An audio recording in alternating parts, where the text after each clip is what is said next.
হয়ে গেছি, বেরোচ্ছি, সব ব্যাগ ট্যাগ বার করছি। ক্যাবও অলরেডি আমাদের বুক হয়ে গেছে। যাচ্ছি তাহলে।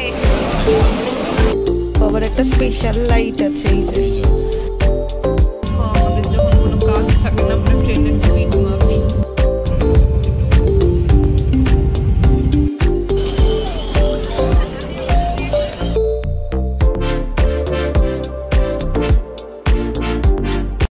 Hello, good afternoon, welcome back to my channel that Bangal Taniya. আর আমি তানিয়া নিয়ে এসেছি তোমাদের জন্য আরও একটা নতুন দিন, নতুন ব্লগ। আফটারনুন কেন বললাম, আমি অফিস থেকে আজকে জলদি চলে এসেছি।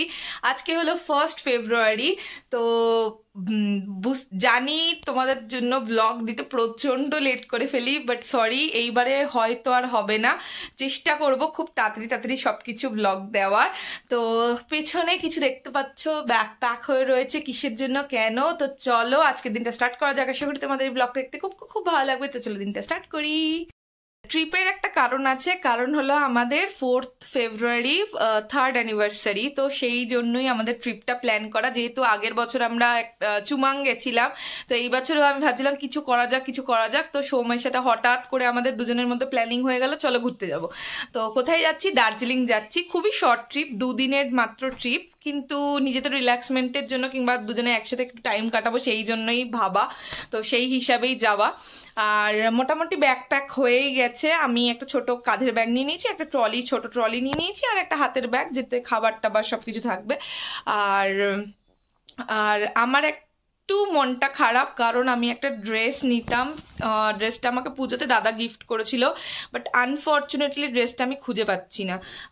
আমার ওয়ার্ড্রপ পুরো এখন নামিয়ে আমি গুছিয়েছি, বাট কোথাও নেই। বাড়িতে মা খুঁজছে, মাও কোথাও পাচ্ছে না। আমি জানি না ড্রেসটা কোথাও উধাও হয়ে গেল, কিন্তু আমার মনটা ভীষণ খারাপ, কারণ আমি ড্রেসটা নিয়ে একটা কিছু প্ল্যান করেছিলাম। যাই হোক, কিছু করার নেই, ব্যাকআপ নিয়ে নিয়েছি আমি, আপাতত ওটাই ভরসা। তো ট্রেন আজকেই আছে আমাদের রাত্রেবেলা 9:40-এ।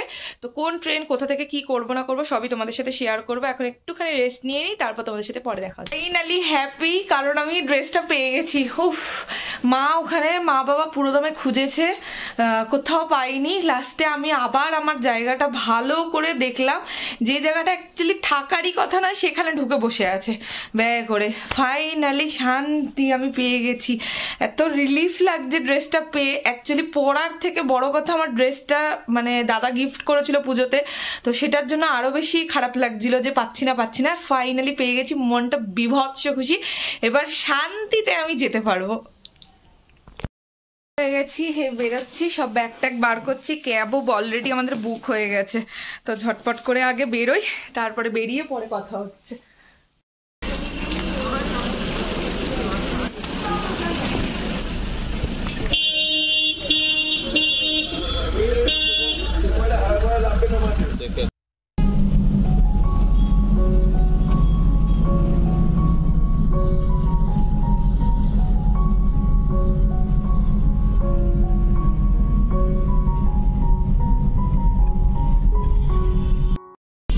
বেরিয়ে গেছি, ক্যাবে আছি। আর যে ক্যাব করা এই জন্যই মেনলি আমরা যাচ্ছি এবার কলকাতা স্টেশন থেকে, কারণ লাস্ট মিনিট প্ল্যানে হুটহাট ট্রেনের টিকিট পেয়ে গেছি, কিন্তু সেটা কলকাতা স্টেশন থেকে পেয়েছি। তো ফার্স্ট টাইম কলকাতা স্টেশন থেকে যাওয়া। আর আমাদেরটা হলো কলকাতা গুয়াহাটি স্পেশাল ট্রেন। তো এটা শুধুমাত্র থার্সডে করেই ছাড়ে। তো আমরা থার্সডে যেহেতু যাচ্ছি সেই জন্য ওই ট্রেনটা পেয়ে গেছি বাই চান্স। আর আমাদের 9:40-এ ট্রেন। তো আমরা মোটামুটি একটু তাড়াতাড়ি বেরিয়ে গেলাম, যাতে জ্যামে পড়লেও প্রবলেম না হয়। তো চলো যাওয়া যাক। এই যে কলকাতা স্টেশন।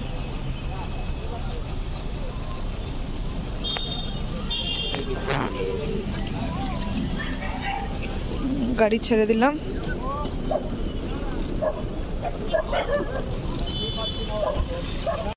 গেছি আমরা কলকাতা স্টেশন, এবার ভিতরে ঢুকছি, দেখি কেমন।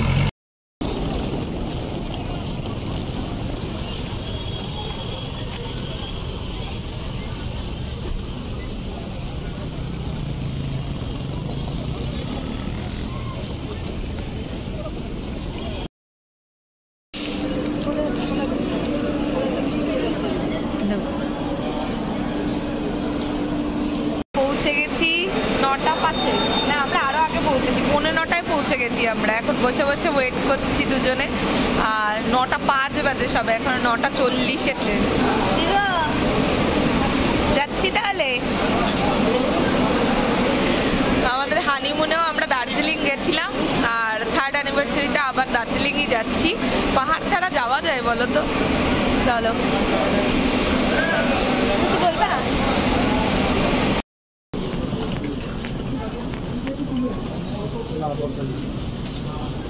দেখি দাদা,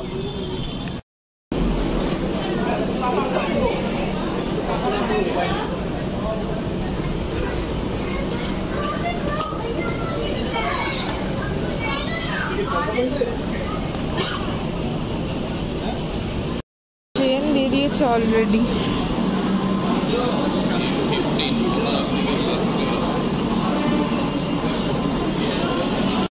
আমাদের দিয়েই দিয়েছিল, আমরাই দেখিনি কত নম্বরে দিয়েছে।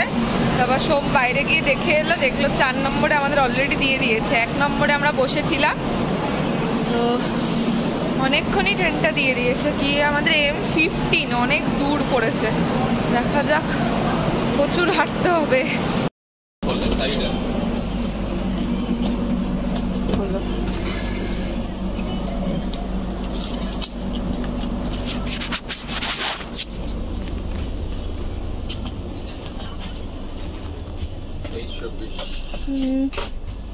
এটাই। বাহ, ট্রেনটা তো দারুণ তো। কোচটা হেভি সুন্দর, কিন্তু ছোট ছোট সিটগুলো। হ্যালো। হ্যাঁ, প্রচুর লাইট দিয়েছে। আমাদের বেডিং টেডিং সব দিয়ে দিয়েছে অলরেডি। না, সিটগুলো ঠিকই আছে। আমাদের আপার আর লোয়ার একটা, আবার একটা স্পেশাল লাইট আছে। এই যে, ও এইটা যাতে ওই রাত্রেবেলার জন্য এরকম পর্দা টাইপের ফেলে দেবে। এইটা নিচে, ওহো, এটা বোধহয় পুরো টেনে দিলে এই যে এখানে আটকে। ট্রেনে তো উঠে গেছি। ট্রেনের কোচটা ব্যাপক দেখতে, তাই না? আমরা এরকম নতুন উঠলাম, ট্রেনটাও নতুন। এটা 3E, এইগুলো এক্সট্রা কোচ দেয়, তবে পুরো ট্রেনটাই এরকম। দেখতে দেখতে এলাম আমরা। এটা স্পেশাল ট্রেন বলেই এত ফেসিলিটি দিয়েছে। এখানে পড়ার জন্য আলাদা করে লাইট আছে, যদি কেউ বুক টুক পড়ে রাত্রেবেলা পুরো লাইট অফ হয়ে গেলে। বেশ সুন্দর ব্যবস্থা। আমাদের বেডিং টেডিং সব অলরেডি দিয়ে দিয়েছে। তো এখানে আমরা একটু সেট হয়ে নিই, তারপরে ট্রেন তো 9:40 ছাড়বে।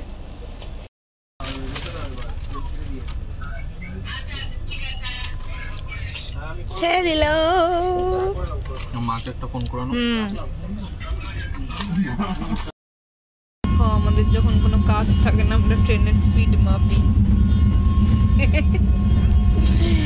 বসে বসে ট্রেনের স্পিড মাপছে। ট্রেন তো ছেড়ে দিয়েছে, আর মোটামুটি এখন বেলঘরিয়া পেরিয়ে গেছে না গো। একবারে গিয়ে ব্যান্ডেলে দাঁড়াবে, তারপর ব্যান্ডেলই ব্যান্ডেল তো কি ব্যান্ডেল তো আমাকে উচ্চারণ নিয়ে খেপাচ্ছে। এখন একটু পরে খাচ্ছি আমরা, সবে সবে একটা চিপস খেয়েছি, জোর খিদে পেয়ে গেছিল বলে। খাবার কিনে নিয়ে এসেছি আমরা, ওই আমাদের ওখান থেকেই নিয়ে এসেছি একবারে। এখানে খেয়ে একবারে শুয়ে যাব। আর আমাদের কোনো কাজ মানে বোরিং লাগছিল বলে আমরা এখন ট্রেনের speed মাপছি।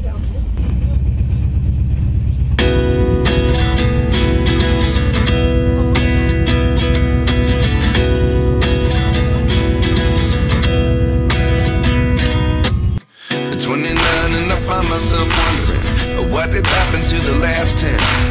I ran away with my life, fast forward, never turn back again. It's kind of funny that the more we pass time, the more we need to set the rewind. And 19 was the year I had to leave you, but now I'm seeing all the signs. Is this really happening? I can't believe it's true. I'm just as surprised as you. Is this really happening? I can't be too sure. But what we reached 2.5 hours late. Finally NJP পৌঁছালাম। আমাদের পৌঁছানোর কথা 7:45, সেখানে আমরা 10:30টার সময় নেমেছি। আর আমাদের cab দেখতে হবে। Hello, welcome to NJP.